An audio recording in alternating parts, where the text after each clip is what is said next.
are some maintenance items I should replace if I'm going stage 3 for B9 3.T, currently only at 30,000 miles.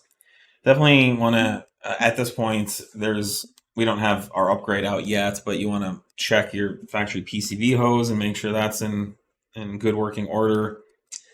I would make sure you've done all factory maintenance. It's a good idea to put in new plugs.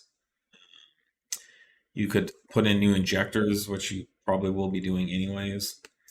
Like I said, oil change, all service and maintenance, and anything else that you can think of, Nate? Oh, sorry, I'm completely in another zone here, trying to get Instagram up and running. Anything that people are doing. Is this what platform? B9 stage 3 maintenance items before they...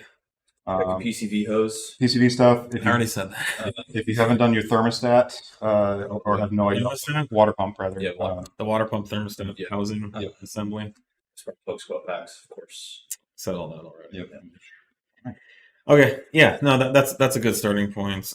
It probably wouldn't hurt to have like a blog We have or something that's being written. Okay, perfect.